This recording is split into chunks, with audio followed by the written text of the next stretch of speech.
शिवाजी महाराज की, धर्मवीर छत्रपती संभाजी महाराज की जय भवानी, जय भवानी, जय जय जय जय जय भवानी, जय जय जय जय जय शिवाजी। अरे कुठे गेला आवाज? जोरदार आवाज पाहिजे। वंदे वंदे वंदे पार्वती पते हर हर महादेव। हिंदवी स्वराज्याचे सरसंस्थापक छत्रपती शिवरायांना मानाचा मुजरा करतो।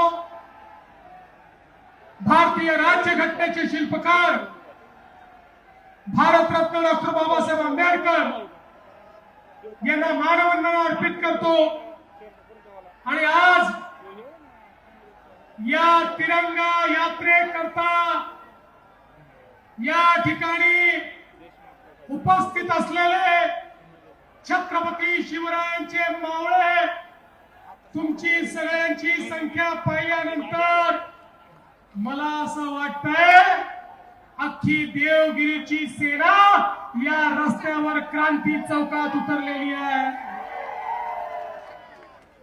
आज आम्ही सगळे तिरंगा यात्रा काढतो। हा तिरंगा आमची आन बान आणि शान आहे। हा तिरंगा, ज्या तिरंग्या करता हजारो स्वातंत्र्य संग्राम सेनानींनी बलिदान दिलं, तो हा तिरंगा आहे। ज्या तिरंग्या करता फासावर लटकतानाही भारत माता की जय म्हणत फासावर आमचे संग्राम सेनानी गेले, क्रांतिकारक गेले, तो हा तिरंगा आहे।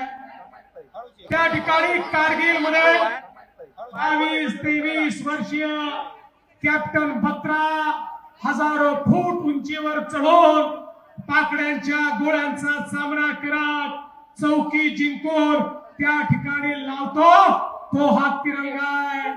हा तिरंगा तो तिरंगा आहे ज्या तिरंग्याने ऑपरेशन सिंदूर मध्ये पाकिस्तानच्या आतमध्ये घुसून आतंकवाद्यांचा खात्मा केला, तो हा तिरंगा आहे। बंधू भगिनींनो, हा तिरंगा आमची पहचान आहे, आमचा वजूद आहे, आमचा आत्माभिमान आहे। आणि म्हणूनच देशाचे प्रधानमंत्री माननीय नरेंद्र मोदीजींनी आपल्याला एक संदेश दिला। 9 ऑगस्ट क्रांती दिन, ज्या दिवशी महात्मा गांधींनी इंग्रजांना सांगितलं होतं चले जाओ भारत छोडो, आणि भारतीयाला विनंती केली होती करो या मरो, एक शेवटचा निकराचा लढा। त्या 9 ऑगस्ट क्रांती दिनापासून 15 ऑगस्ट स्वातंत्र्य दिनापर्यंत आम्हाला आमचा तिरंगा घेऊन या तिरंग्याचा सन्मान करत आपल्या मातृभूमीच्या प्रेमाने ओतप्रोत होत या ठिकाणी तिरंगा यात्रा काढायची आहे। खरं म्हणजे मला आनंद आहे, मुंबईची यात्रा अतिविशाल यात्रा होती, पुण्याची यात्रा त्याही पेक्षा विशाल होती, पण आज छत्रपती संभाजीनगरने सगळे रेकॉर्ड तोडलेले आहेत। आज छत्रपती संभाजीनगर मध्ये केवळ तिरंग्याचं वादळ पाहायला मिळत आहे, तिरंग्याचं वादळ पाहायला मिळत आहे। बंधू भगिनींनो, आपण बघू शकतो माननीय मोदीजींच्या नेतृत्वामध्ये या भारताने गेल्या एका दशकामध्ये जो विकास केला, 2014 पूर्वी या भारताला एक कमजोर देश म्हणून पाहिलं जायचं आणि आतंकवादी यायचे, बॉम्बस्फोट करायचे आणि निघून जायचे, आणि भारत केवळ निषेध करायचा, धिक्कार करायचा, हिम्मत नव्हती आमच्या सेनेत तर ताकद होती, पण राजकीय नेतृत्वात हिंमत नव्हती. पण मोदीजी आले आणि मोदीजींनी सांगितलं, खबरदार, जर भारतावर वाकडी नजर करून बघाल तो घुसके मारेंगे, घुसके मारेंगे. आणि आमच्या सेनेने घुसून मारून दाखवलं. आज जगातला बलशाली देश म्हणून भारताकडे पाहिलं जातं. आज जगातली चौथी सर्वात मोठी अर्थव्यवस्था म्हणून भारताकडे पाहिलं जातं. 10 वर्षामध्ये ज्या देशाने 25 कोटी लोकांना गरिबीतनं वर आणलं तो देश म्हणजे आमचा भारत देश. अशा प्रकारे या भारताकडे पाहिलं जातं.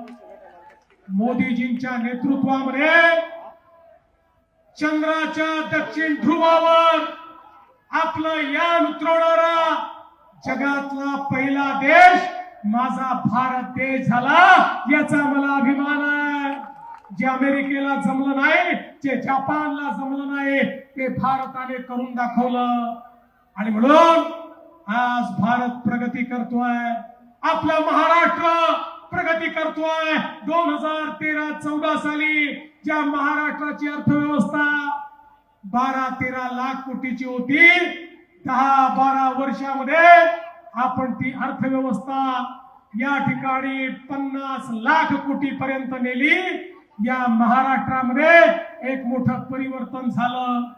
आज आपण पाहतोय मोदीजींच्या नेतृत्वात इतक्या मोठ्या प्रमाणात देश बदलतोय. आणि मराठवाडा तर आज खऱ्या अर्थानं परिवर्तनाच्या वाटेवर उभा आहे.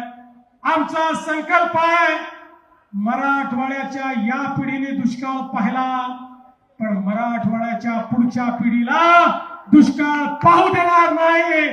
दुष्काळ मुक्त मराठवाड्याकडे आता वाटचाल चालू झाली आहे. कोकणातलं वाहून जाणारं पाणी गोदावरीच्या खोऱ्यात आणायचं, सांगली कोल्हापूरचं पाणी उजनीच्या माध्यमातून मराठवाड्यामध्ये आणायचं. या मराठवाड्याला सुजलाम सुफलाम करायचं, हा आपला प्रयत्न आहे.